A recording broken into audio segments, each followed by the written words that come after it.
Bien, bonjour à toutes et à tous. Nous allons donc ouvrir cette session d'été. La journée va se passer comme suit. Tout d'abord, le discours du président, avec deux seules interventions des deux présidents de groupe, minoritaires et majoritaires. Puis ensuite, nous procéderons à l'examen des rapports, qui nous poussera jusqu'au déjeuner. Nous prendrons le déjeuner à l'extérieur, à l'ombre, je vous rassure. Il y a une semaine, on cherchait le soleil, aujourd'hui, on cherche l'ombre. Et puis ensuite, nous rattaquerons probablement vers 14h pour la commission permanente, qui ira assez vite, mais qui sera importante. C'est important que vous soyez là pour bien maîtriser le vote électronique. Il faut qu'on apprenne le plus vite possible pour ensuite maîtriser l'outil et le système. Et vous serez libre, me semble-t-il, aux alentours de 15h30 maximum. Donc voilà, c'est une session courte. Je rappelle qu'il y en aura une autre plus importante le 27 septembre, me semble-t-il, mais j'y reviendrai dans un instant. Et je rappelle également qu'il y aura bien une deuxième formation pour les tablettes au mois de septembre aussi. Mais j'attends qu'on nous donne les procédures pour le vote électronique pour qu'on puisse être le mieux possible et surtout prêt le plus vite possible pour maîtriser ce vote.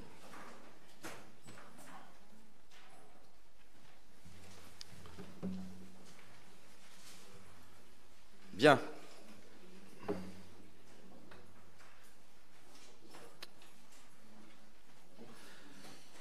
Mes chers collègues,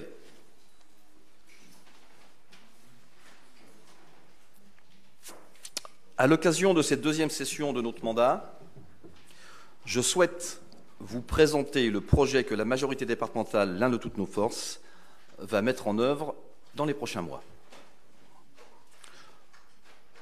Le temps de la campagne est désormais révolu. Nos concitoyens se sont prononcés, notre majorité, l'un de toutes nos forces, est forte d'une légitimité qui lui confère la lourde responsabilité d'être au rendez-vous qu'elle a donné aux Indinoises et aux Indinois pour notre avenir commun. Le temps de l'action est donc venu. Revenu même, sachant évidemment que la collectivité a continué de tourner à plein régime ces dernières semaines. Aujourd'hui, il est de ma responsabilité de fixer le cap que nous allons suivre, qui inscrira de nouvelles priorités tout en poursuivant l'action entreprise par notre majorité depuis 2015. Entre nouveauté et continuité, j'ai donc beaucoup à vous dire aujourd'hui et je vais prendre le temps de fixer le cadre et les principaux éléments de cette ambition collective. Comme j'ai déjà eu l'occasion de vous le dire lors de la session d'installation le 1er juillet dernier, je conçois le mandat qui s'ouvre en deux phases. La première d'aujourd'hui à 2024, la deuxième de 2025 à début 2028. Cette approche doit nous permettre de rester pragmatiques, d'adapter si besoin notre action et notre programme à l'évolution de notre environnement et surtout de ne pas se perdre dans des conjectures pour savoir ce qu'il en serait dans 6 ans et plus, ce dont chacun de nous ne peut préjuger. Cette première phase du mandat devra donc articuler deux logiques. La mise en œuvre des priorités affichées lors de la campagne électorale, qui sont autant d'engagements devant les électeurs qu'il sera évidemment essentiel de tenir, comme pour le mandat passé. La poursuite des projets structurants conçus et lancés dans le précédent mandat et qu'il convient de finaliser. Ce nouveau cycle politique s'accompagnera d'un nouveau cycle administratif dont je vous dirai également quelques mots. Pour être la collectivité de projet que nous devons être, pour être la collectivité de proximité et de service que nous devons rester plus que jamais, pour répondre aux attentes multiples et considérables de nos concitoyens, pour être présent sur l'ensemble de nos champs de compétences, notre ambition ne peut être que grande. La dynamique territoriale, démographique, économique, qui ne se dément pas dans notre département, le potentiel dont nous disposons pour relever les défis qui nous attendent, les projets que nous avons déjà initiés sont autant d'exigences qui doivent guider notre action. Alors, il convient de bien serrer les sujets. Et je sais que les vice-présidents et les vice-présidentes se sont déjà attelés à leur tâche et je les en remercie d'ores et déjà. Les 5 priorités de ce mandat, de ce lancement de mandat, s'articulent autour de la démographie médicale, de la sécurité, du bénévolat articulé au RSA, de la préservation de la ressource et de la jeunesse. Concernant la démographie médicale, vous connaissez les enjeux puisque nous y travaillons depuis longtemps. J'en ai fait un axe majeur de mon action dès mon élection comme président en 2017, puisque je vous avais présenté un plan d'action en 2018-2019 sur ce sujet, convaincu qu'il est et serait essentiel pour notre présent et notre avenir. Ce plan d'action a été largement mis en œuvre. Il nous faut amplifier encore notre engagement et pour traduire cette priorité, j'ai confié la responsabilité de cette mission à la première vice-présidente du département, Martine Tabouret. Sur ce dossier, nous allons conserver la logique qui est la nôtre depuis le début et qui consiste à articuler réponses de court, de moyen et de long terme. Autant le dire très honnêtement, nous savons qu'il sera très compliqué d'inverser la tendance et nous n'y arriverons pas seuls. Et c'est bien parce que c'est ambitieux et que c'est compliqué que nous allons amplifier notre mobilisation. La phase 2 de notre plan d'action sera présentée d'ici la fin de l'année. Mais à ce stade, il nous faudra d'abord conforter les dispositifs d'accompagnement à l'installation que nous mettons désormais en place avec ce que nous appelons l'accueil unique à l'installation et depuis peu l'accompagnement du conjoint à la recherche d'emploi. Il nous faudra sûrement aller au-delà, par exemple, des cabines de téléconsultation que nous avons déployées et réfléchir à des dispositifs de télémédecine plus facilement démultipliables, en lien avec les infirmières et les médecins présents sur nos territoires, mais en lien également avec les pharmaciens. Nous allons aussi analyser la façon de renforcer le salariat de médecins. Nous avons déjà ouvert 4 équivalents temps plein. Nous travaillons ardemment à finaliser des premiers recrutements, mais la concurrence est telle entre les territoires que les candidats potentiels ont tellement d'opportunités qu'il n'est pas simple de finaliser un contrat. Nous allons creuser cette piste, sans chercher pour autant à copier mon collègue et ami de Saône-et-Loire, car je le redis, la réalité de nos 2 départements est très différente quand on la regarde dans sa globalité. Idem également dans les autres départements, sinon ce modèle aurait déjà été copié depuis longtemps par tous les autres départements. Nous devrons également renforcer la concertation avec les EPCI, qui sont des échelons pertinents pour contribuer à cette dynamique, ainsi qu'avec la région, qui en a également fait une priorité du mandat qui s'ouvre.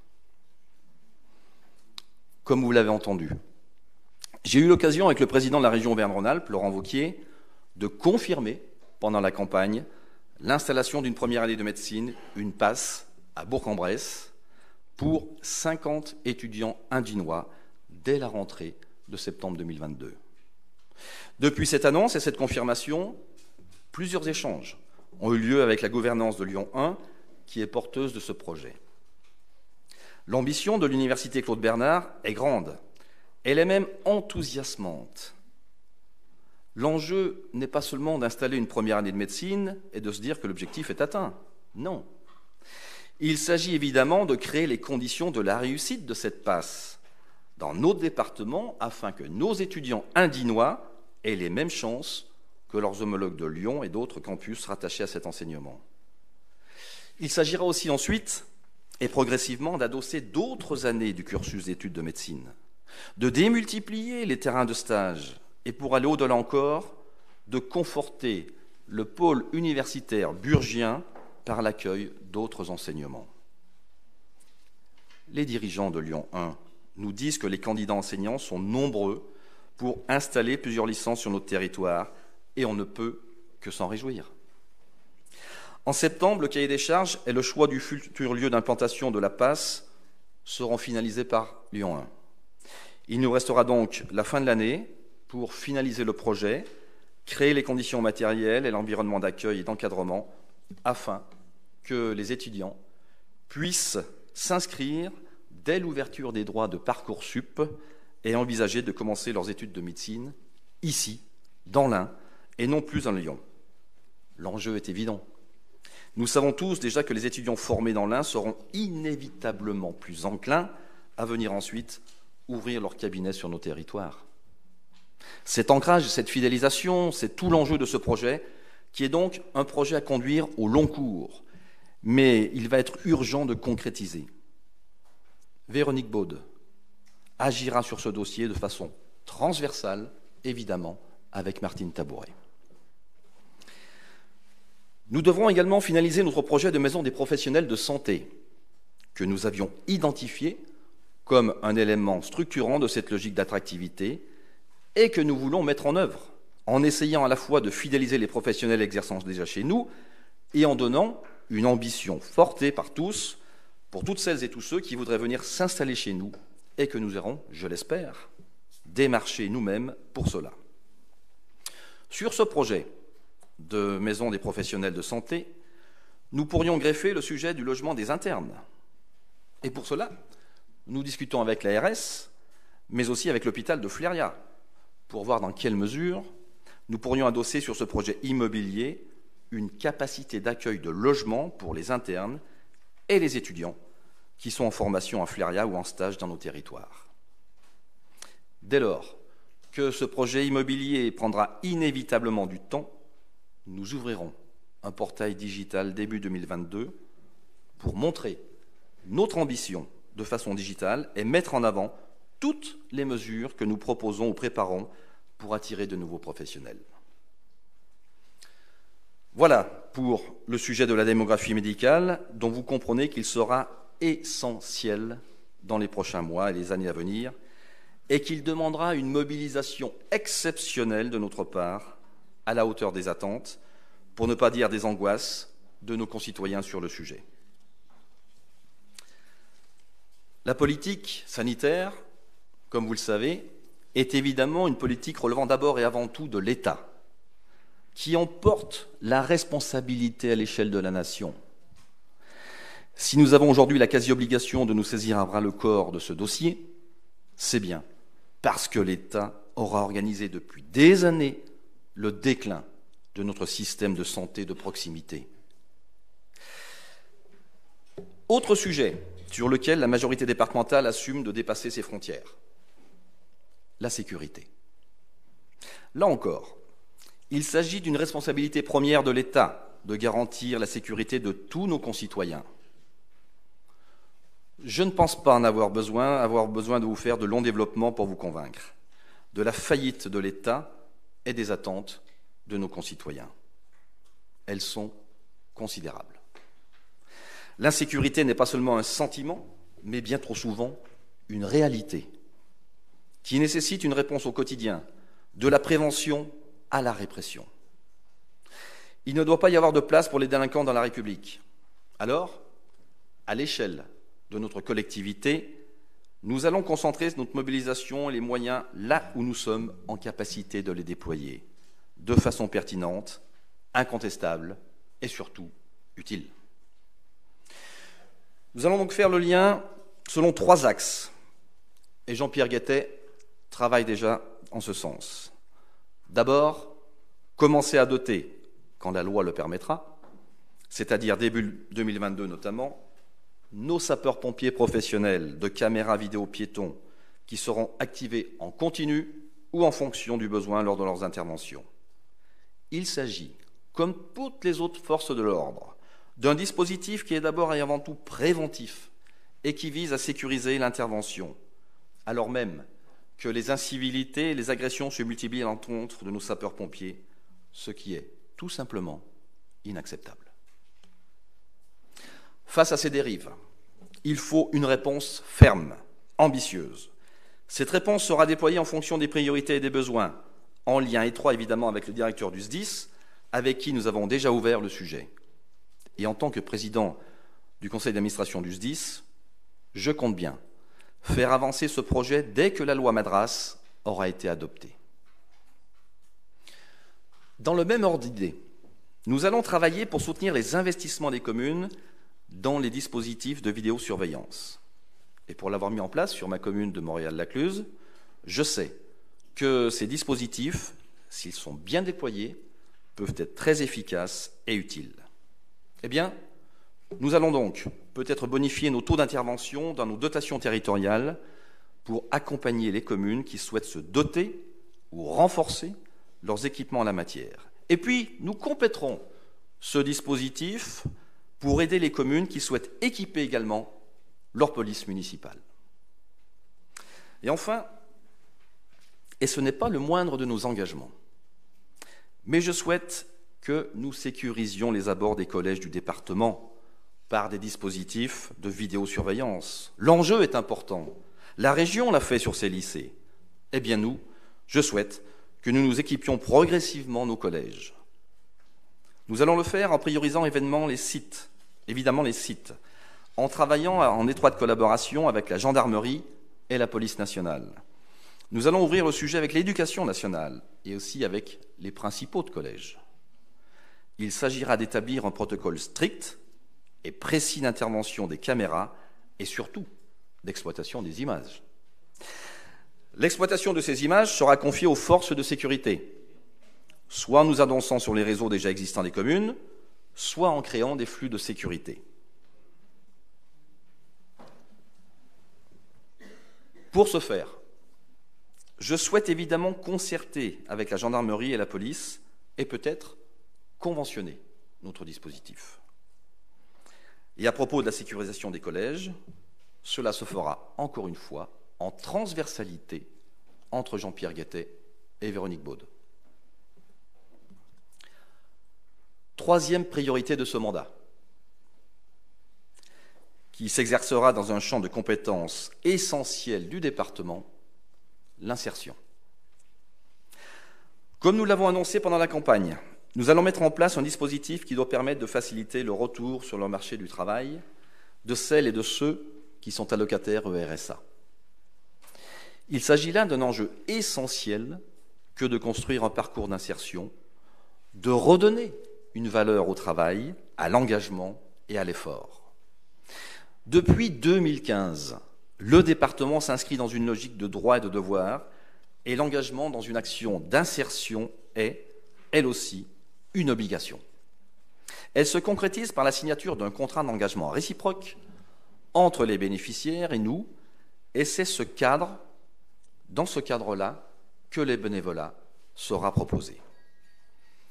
Le travail contribue à la dignité de chacun, et nous savons tous combien il est hélas facile de décrocher du marché du travail et combien cela peut être difficile, à l'inverse, de reconstruire un parcours professionnel. Dans ce parcours de réinsertion, nous considérons que le bénévolat peut être une étape fondatrice et une option nouvelle intéressante. Il ne s'agira pas d'en faire une contrepartie obligatoire au versement du RSA, la loi ne l'autorise pas. Il s'agira de mettre en place un dispositif en lien avec les associations, voire peut-être aussi avec les communes, pour faciliter la réalisation d'heures de bénévolat pour des travaux et des tâches du quotidien. Ces heures s'inscriront donc dans le parcours à construire entre le bénéficiaire du RSA, les services du département qui l'accompagnent et l'association qui l'accueillerait pour réaliser des missions bien identifiées et utiles à la collectivité. Nous sommes convaincus que ce dispositif serait utile à tous. C'est Clotilde Fournier qui aura la tâche d'élaborer la proposition qui vous sera soumise. Quatrième enjeu, la préservation de la ressource naturelle. Au-delà d'une préoccupation qui doit être quotidienne au développement durable, à notre contribution de la réduction de notre impact sur la planète, puisque c'est bien de cela dont il s'agit, et que nous ne saurions être absents de ces enjeux, je souhaite que nous développions 2 actions ciblées, complémentaires du reste de l'action départementale, sur 2 enjeux qui sont essentielles pour nous et qui me tiennent à cœur. La forêt d'une part et l'eau d'autre part. Concernant la forêt, les élus des territoires boisés, comme le Haut-Bugey, mais aussi Bugey Sud, savent combien la situation est délicate, pour ne pas dire dramatique. Notre forêt se meurt. Et l'économie de cet écosystème est en grande souffrance. Vous le savez, le département est loin d'être inactif en la matière, puisque vous avez voté un livre blanc de la filière bois en 2020.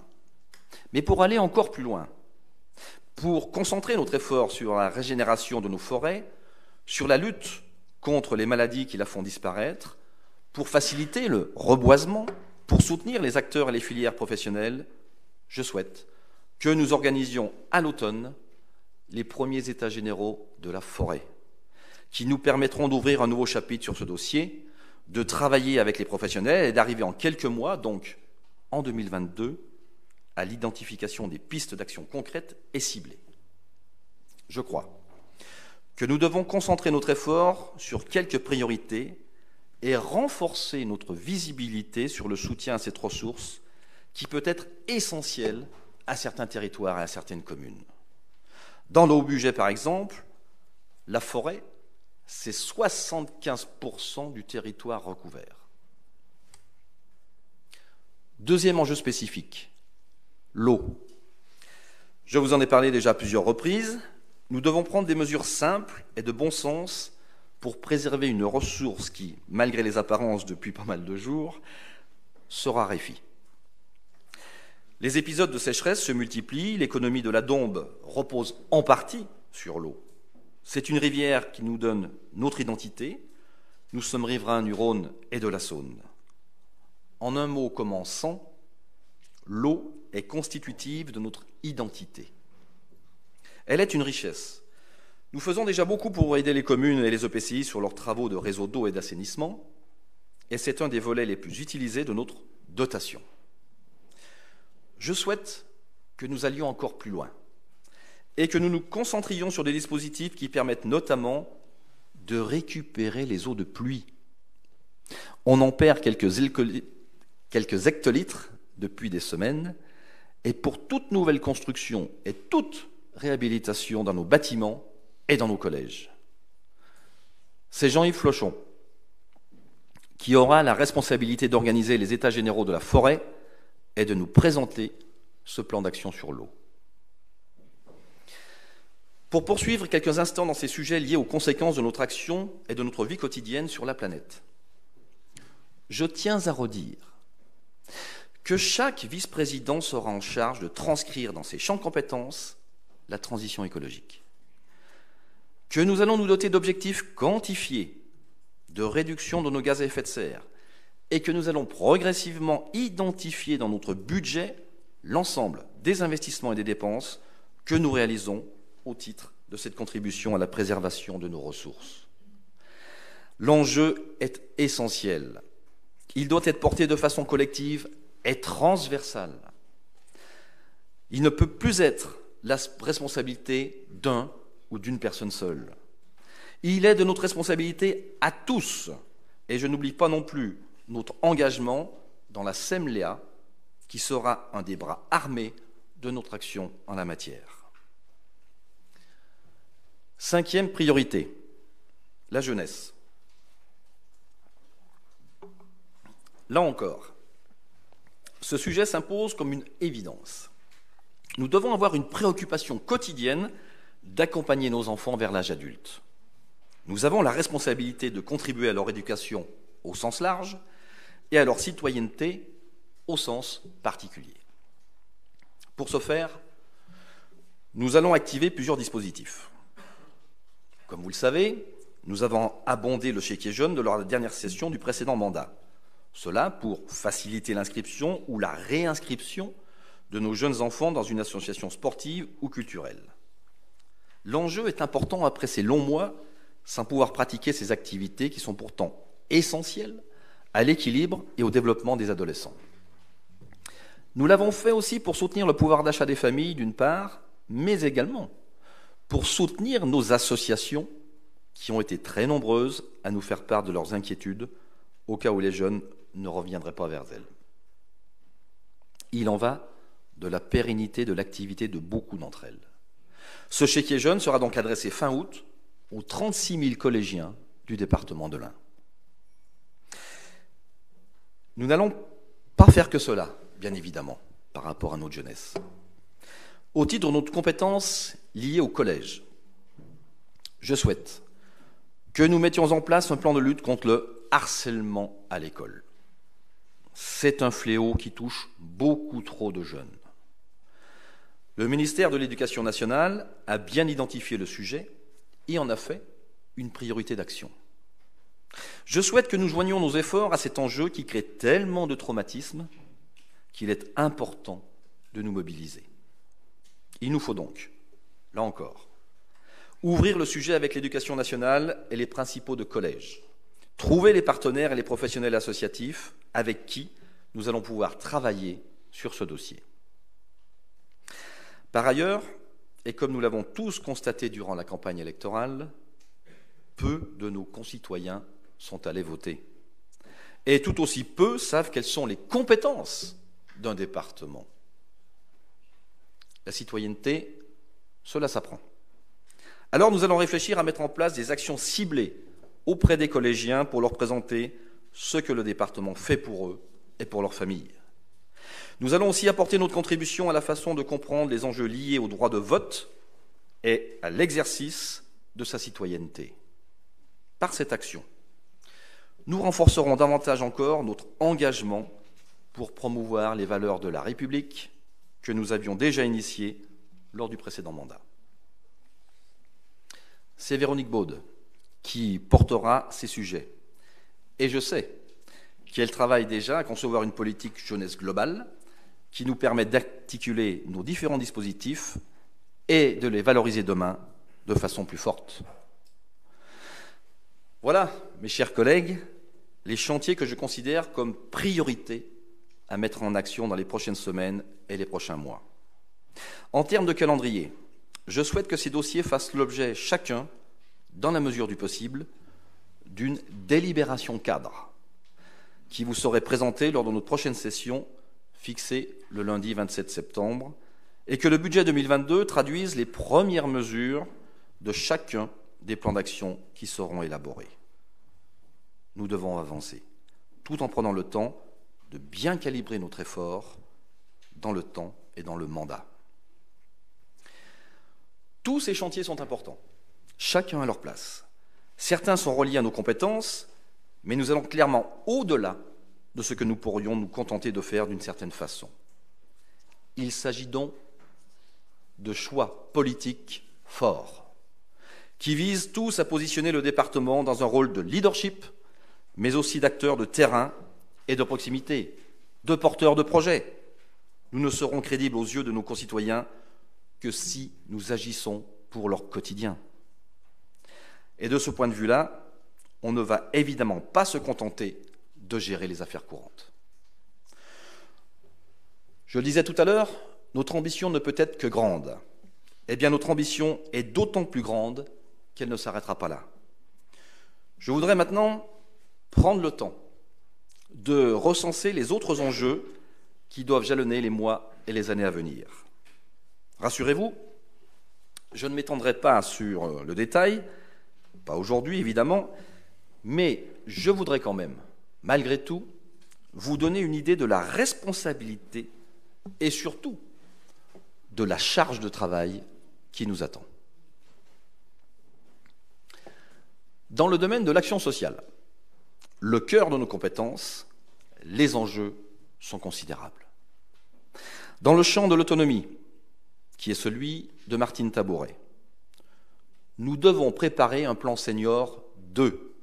Nous devrons contribuer à la réflexion nationale que j'appelle de mes vœux sur les EHPAD, dont on ne peut penser que la crise a révélé toutes les limites. La discussion devra se faire avec l'État, l'ARS et les acteurs publics et privés. Nous avons un champ d'intervention bien défini dans ce domaine. Nous devons renforcer notre capacité à prendre soin et conforter notre politique de soutien aux services d'aide et d'accompagnement à domicile. Nous devons nous interroger sur le modèle économique de ces établissements, avec un reste à charge qui pèse de plus en plus lourdement sur les familles. Nous devrons également mettre en place un plan d'action pour accompagner les malades d'Alzheimer. Des initiatives intéressantes ont été prises récemment dans le département des Landes. Nous déploierons une petite unité de vie Alzheimer très prochainement également. Inspirons-nous de ces expérimentations pour déployer un modèle adapté à l'un. De même, la prise en charge de l'autisme doit devenir une de nos priorités. Nous sommes confrontés à des difficultés sérieuses. Il faut des places dédiées à l'accueil des syndromes sévères de l'autisme. Nous devons négocier avec la CNSA et l'ARS pour mettre en place des dispositifs expérimentaux. La MDPH devra être l'objet de toutes nos attentions pour améliorer et accélérer la prise en charge des situations trop longues encore aujourd'hui. Nous devrons aussi mesurer les conséquences du Grenelle de la santé dans les établissements sociaux et médico-sociaux. Nous mettrons en œuvre la revalorisation des rémunérations et de professionnels de l'aide à domicile. Dans le domaine de l'enfance et de la famille, nous présenterons avant la fin de l'année notre stratégie enfance, sur laquelle les services travaillent depuis des semaines, avec la mise en place d'un vrai plan enfance. Nous devrons nous soucier d'agir précocement en soutien à la parentalité et auprès des assistants familiaux. Avec Hélène Maréchal, nous souhaitons qu'une attention particulière soit portée au sujet du dépistage des troubles auditifs et visuels et de l'ensemble des 10. Il nous faut aussi prendre la mesure de l'évolution des violences intrafamiliales et de leur impact sur les enfants. Le soutien à la parentalité sera accentué. Enfin, l'accueil des enfants qui nous sont confiés est malheureusement en progression. Des solutions novatrices seront recherchées, ainsi que notre maison de l'enfance sera, elle aussi, l'objet d'un suivi et d'un accompagnement aussi soutenu que possible.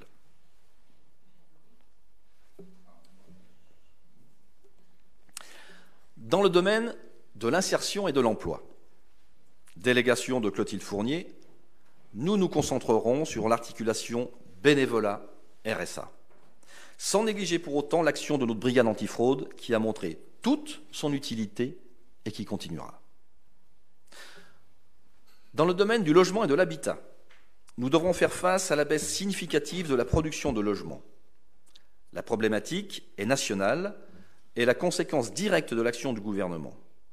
Simplement, dans l'un, elle est à mettre en regard des besoins liés très directement à notre dynamisme démographique. Nous allons donc signer avec Dynacité une convention qui permettra d'accorder à notre bras armé départemental des moyens supplémentaires pour développer son offre et investir encore plus le champ des logements adaptés et innovants. Toujours dans le domaine des compétences de Clotilde Fournier, je n'aurai garde d'oublier le dossier du guichet unique. Je vous le rappelle, ce dossier, qui a été mis sur les rails en 2018-2019, est le fruit d'une demande suite à nos premiers états généraux des territoires de l'Ain. Il consiste à rapprocher le CAUE, l'agence d'ingénierie, Solia, l'ADIL et Alex 01 sous une même bannière, et ainsi faciliter la réponse que nous apportons à travers ces organismes, à la fois au grand public, mais aussi aux collectivités qui ont des besoins dans l'ensemble des champs de compétences couverts par ces organismes et que l'on veut réunir sous la bannière du cadre de vie. Ce guichet, cette agence, verra le jour, si tout va bien, sur le site de la Madeleine. Le choix du site est quasiment acté. Il faut maintenant travailler au financement du projet, à la construction du modèle économique de cette agence, et il nous faudra aussi, ce n'est pas le plus difficile, en trouver le nom. J'espère qu'elle sera devenue réalité d'un point de vue bâtimentaire en 2023-2024. D'ici là, et pour installer ce projet dans notre environnement, nous lancerons un portail digital début 2022 qui permettra, dans le respect de chacune des entités, car il ne s'agit pas de les fusionner, de faire émerger ce service mutualisé. L'enjeu, encore une fois, est toujours le même. rendre plus visibles, mais aussi plus lisibles, les services que le département et ses organismes partenaires rendent au quotidien aux collectivités comme aux particuliers. Les dispositifs sont nombreux, parfois complexes à comprendre ou à atteindre. Il s'agit de les rendre plus opérationnels, donc plus utiles et plus efficaces. Dans le domaine de la jeunesse, des collèges, de l'éducation et de l'enseignement supérieur, outre le plan jeunesse et le développement de l'enseignement supérieur au-delà de la passe, il nous faut évidemment ouvrir en 2022 la réflexion autour du prochain plan collège. Ce plan collège pourra couvrir les années 2024 à 2028 pour s'inscrire dans le mandat qui est le nôtre. Et pas besoin de longs discours pour justifier de cet enjeu, vu la pression démographique qui est la nôtre, mais aussi en prenant compte, évidemment, la pyramide des âges, et nous sommes devant un tassement des effectifs, déjà à l'œuvre dans le premier degré, moins 1% des effectifs, tendance qui devrait se confirmer au moins jusqu'en 2023, nous dit-on, et impactera donc les effectifs des collèges dans les 10 prochaines années, de façon évidemment différenciée en fonction, là encore une fois, des territoires. Notre politique sportive a été actualisée en juillet 2018 avec le travail mené par Hélène Cédillo. Nous continuerons de déployer plusieurs dispositifs pour favoriser le développement du sport de haut niveau, contribuer à la mise en œuvre de manifestations sur l'ensemble du territoire, promouvoir et développer les sports de nature, favoriser la pratique du sport handicap, soutenir le développement au sport du collège, etc., etc. Les enjeux liés au sport, là aussi, sont transversaux. Il nous faut intégrer pleinement la dimension sportive et les acteurs du sport dans nos différents plans. Plan vélo, plan moyenne montagne, plan nature, filière touristique liée au sport, mais aussi dans nos actions qui contribuent à la citoyenneté des jeunes et notamment des collégiens. Dans le domaine de l'agriculture, cette fois-ci, il nous faut continuer à travailler avec la mise en adéquation des productions agricoles, pour partie avec la restauration scolaire. La performance du dispositif agrilocal, qui tient aujourd'hui, et on peut en être fier, le premier rang en France, doit évidemment être poursuivie. Je rappelle qu'il y a environ 35 à 40 plateformes agrilocales en France, et qu'en 4 ans, nous sommes devenus la première plateforme nationale. Tout comme je sais, Jean-Yves Flochon, soucieux de travailler à l'adaptation des filières qui sont fortes chez nous, à l'évolution des enjeux sociétaux qui y sont liés. Dans le domaine de l'économie, nous continuerons d'occuper toute la place possible. Le succès du dispositif d'aide à l'immobilier entreprise ne se dément pas. Il faut soutenir les projets de nos entreprises dans nos filières d'excellence. De même, notre label Originin, qui compte aujourd'hui plus de 300 bénéficiaires en moins de 2 ans et demi, doit continuer son développement. J'ai aussi demandé à Gérard Paoli de remettre notre pacte PME en haut de l'affiche. Nous devons faciliter l'accès des entreprises de l'Ain au marché de nos territoires. Nous respecterons la loi, bien évidemment, mais rien ne nous empêche d'accompagner et de former nos entreprises en lien avec les fédérations professionnelles pour bien remplir les cahiers des charges et ainsi augmenter leurs chances de décrocher les marchés publics. Tous ces enjeux seront mis à l'honneur à l'occasion de nouveaux forums économiques que je voudrais voir organisés d'ici la fin de l'année ou début 2022 au plus tard.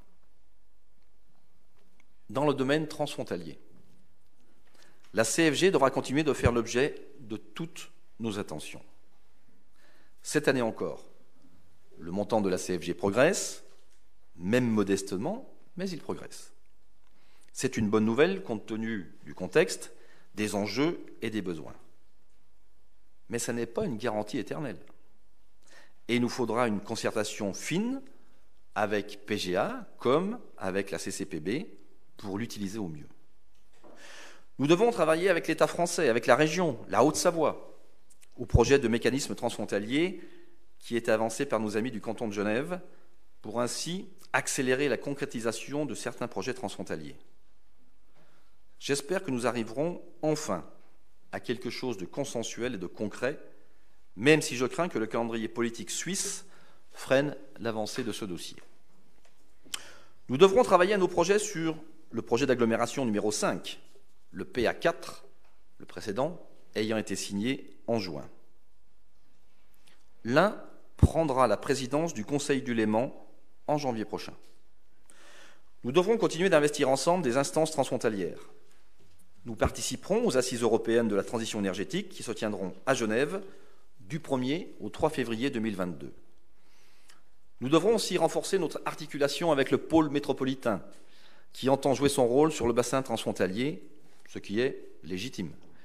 Mais l'unité de l'Ain restera évidemment la première des clés de lecture dans le positionnement que prendra le département sur tous ces sujets transfrontaliers et de mutualisation des compétences et des moyens. Cette fois-ci dans le domaine des routes et des mobilités. Autre champ essentiel du département. Le chantier structurant sera celui de l'élaboration de notre schéma des mobilités. L'enjeu est primordial.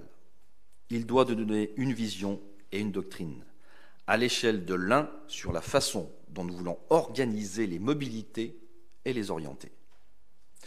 Nous devrons faire évidemment avec les EPCI, la région, les opérateurs de transport collectif, en intégrant évidemment les mobilités douces.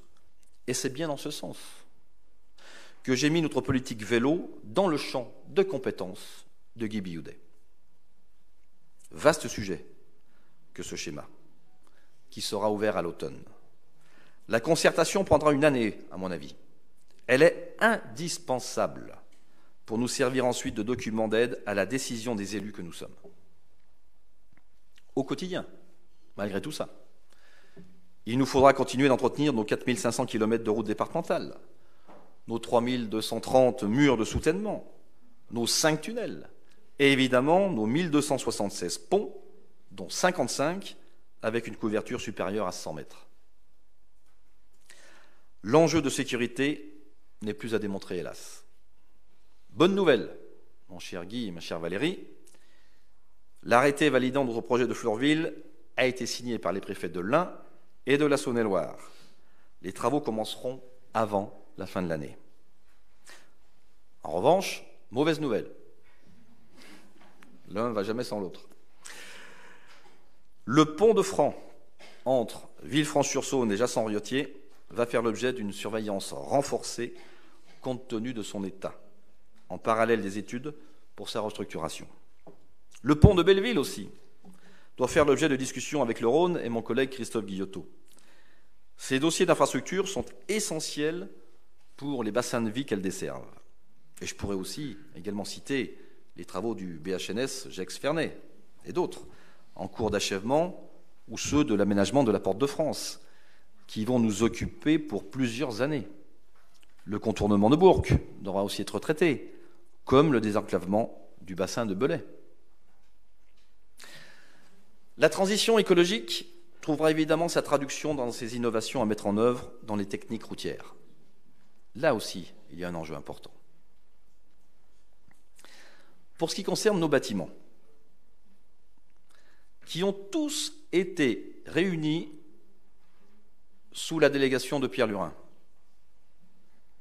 c'est-à-dire nos 51 collèges, nos 5 musées, nos 27 sites routiers, nos 18 maisons de territoire et CDS, bien sûr, tous nos bâtiments qui accueillent les services du département, nous allons nous concentrer sur la finalisation du protocole en discussion avec la ville de Bourg-en-Bresse pour permettre de faire aboutir nos projets sur le site de la Madeleine, sur le site de l'INSPE, où nous devrons réaliser notre pôle patrimonial et notre nouveau bâtiment pour accueillir les archives départementales. Ce protocole doit être gagnant-gagnant. Il vous sera présenté à l'automne. La performance énergétique de nos bâtiments sera une priorité, tout comme la mise aux normes de sécurité et l'accessibilité de nos sites. Les enjeux sont multiples. Nous allons bientôt inaugurer le nouveau collège de Val-sur-Rhône, lancer les travaux de Saint-Didier de Formans, mener à bien le jury de concours pour le collège d'Ornay, poursuivre les études pour celui de Péronnas, Villars, l'extension de Perron, Pont-de-Vaux, lancer les études pour Miribel et Ambérieu. Nous devons poursuivre les chantiers de la curerie de Cerdon, du CDS de Saint-Dié-sur-Chalaronne, le Parlement de la Dombes et les études sur tout le site de la Madeleine. Alimentec, bien sûr, le SEBA, plusieurs sites routiers et plusieurs CDS, sans oublier la Maison des professionnels de santé ou l'agence guichet unique que j'ai déjà citée. Comme vous le voyez, les dossiers ne manquent pas. Dans le domaine de la contractualisation, qui est celui de Romain Daubier, il nous faut faire aboutir avant la fin de l'année la première version des 7 contrats de territoire que nous avons lancés à travers le dispositif de contractualisation, que les conseillers départementaux du précédent mandat sont allés présenter aux communes, aux EPCI et aux syndicats d'eau et de rivière au printemps dernier.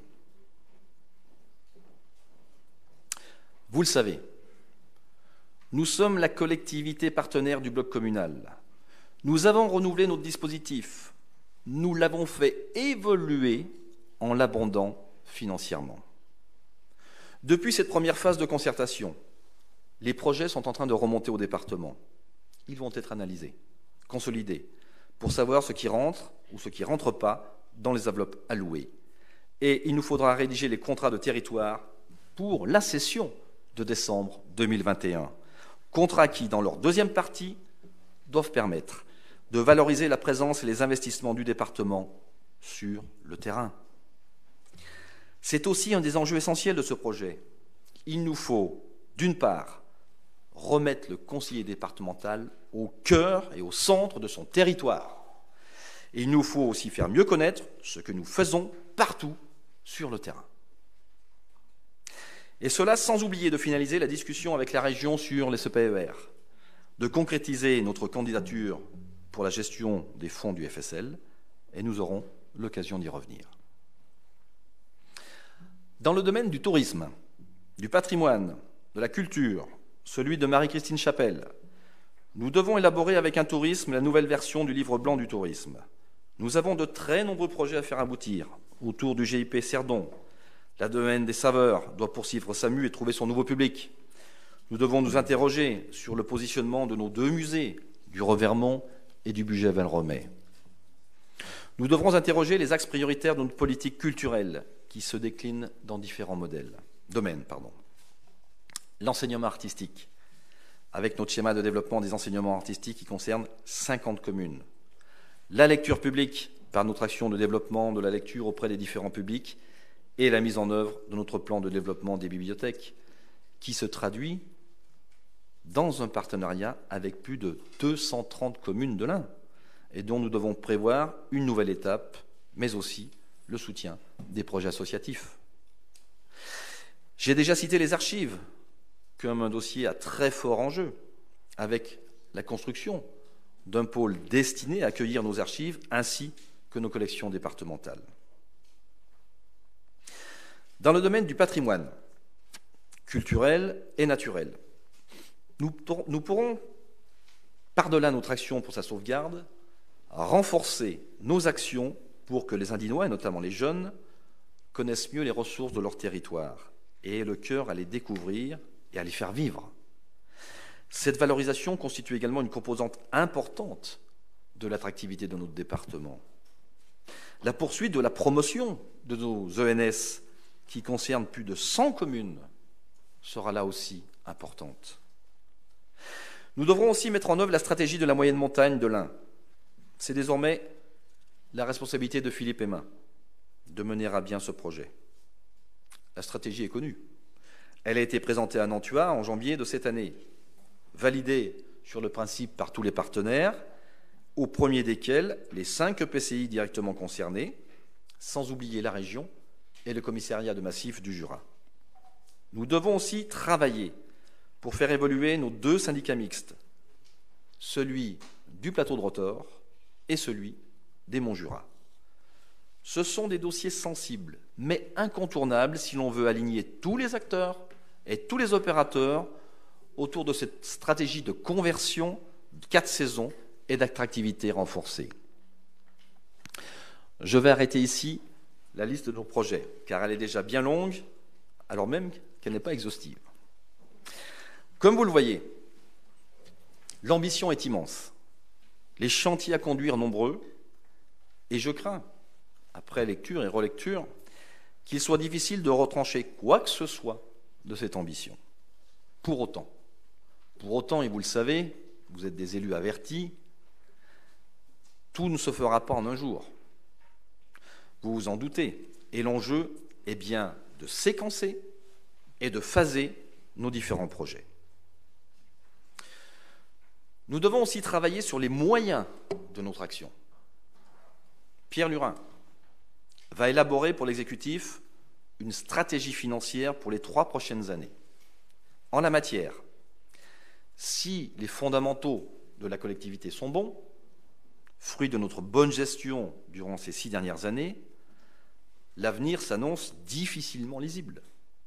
Nous avons des signaux encourageants, le dynamisme des DMTO, celui-ci ne se dément pas, la taxe d'aménagement continue de progresser, la CFG s'est maintenue cette année encore, bien, mais je vous rappelle que nous avons perdu notre dernier levier fiscal, que si le pacte de Cahors a été levé du fait de la crise sanitaire, nous n'avons évidemment aucune garantie qu'il ne revienne pas sous une forme ou sous une autre. Que nous ne sommes pas au bout d'une crise sanitaire qui continuera, et j'ai peur que l'actualité le confirme, qui continuera d'avoir des conséquences économiques, sociales, mais financières, que nous avons déjà consenti un effort considérable pour faire face à cette crise et que nous avons un plan de charge qui s'annonce consommateur de ressources. Il nous faut donc trouver notre équation financière pour les 3 prochaines années, mon cher Pierre.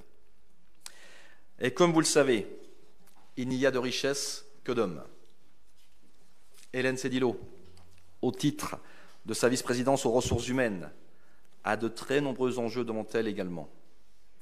Nous avons un sujet qui sera certainement un des enjeux majeurs de ce mandat. Tout ce que nous faisons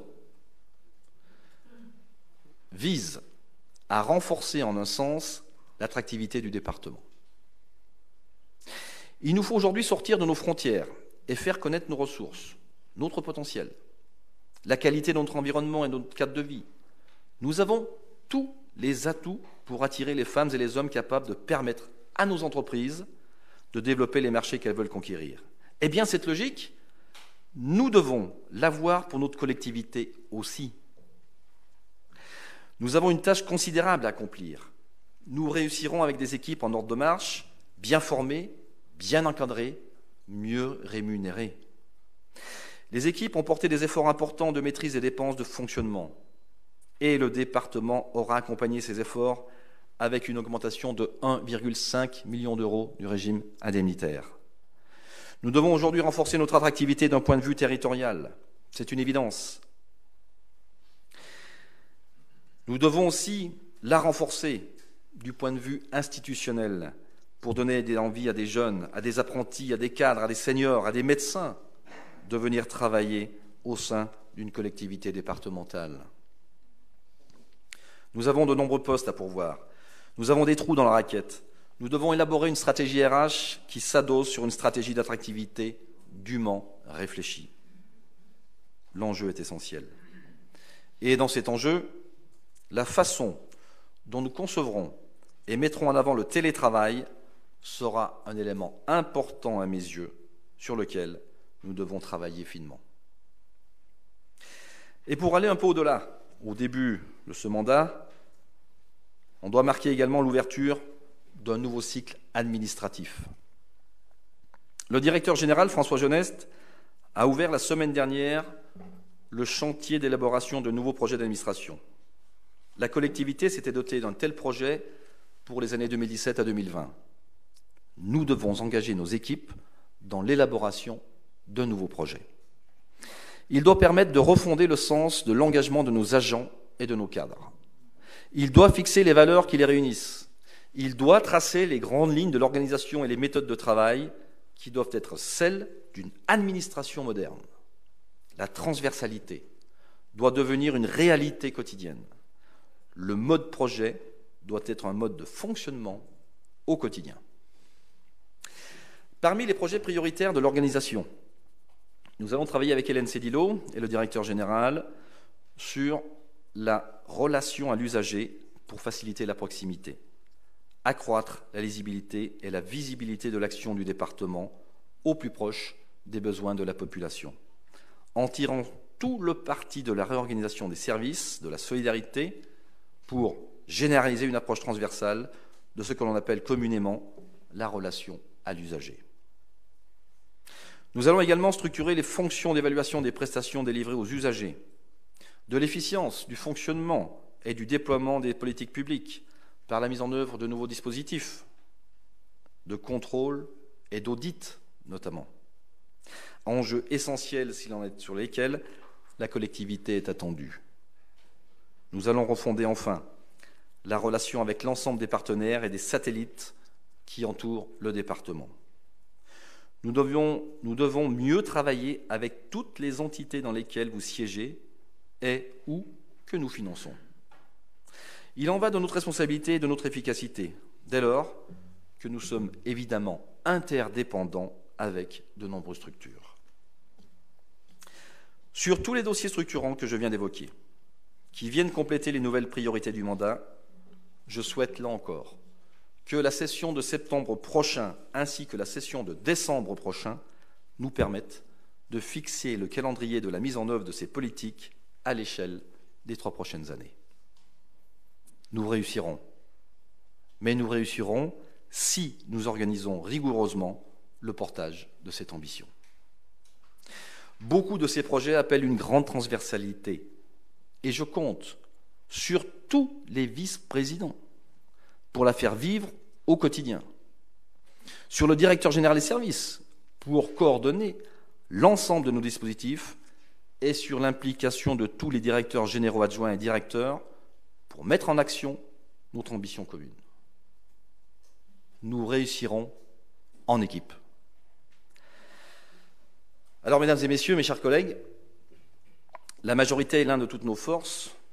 Donc aujourd'hui, le Conseil départemental de l'Ain veut faire rayonner l'Ain, conforter ses fondamentaux, répondre aux besoins de nos concitoyens, renforcer le lien social entre les habitants, développer des services publics de qualité en proximité, conforter ses compétences et la richesse de ses expertises, répondre aux fragilités et aux détresses, participer à l'éducation des adolescents, prendre soin de tous, à tous les âges de la vie, soutenir les acteurs économiques, sociaux, associatifs, dans toutes les composantes de l'activité déployée par les femmes et les hommes qui vivent dans l'Ain. Depuis 2015, et sous l'impulsion de Damien Bade, qui nous a montré la voie et dont je remercie encore aujourd'hui, nous avons beaucoup travaillé sur l'unité du département et fait considérablement bouger les lignes pour que l'on situe notre département sur une carte de France. Il faut accroître ce mouvement. L'enjeu aujourd'hui, c'est d'être attractif à la fois comme territoire et comme collectivité, accueillant, performant et au fond, utile à tous et à chacun. Voilà, mes chers collègues,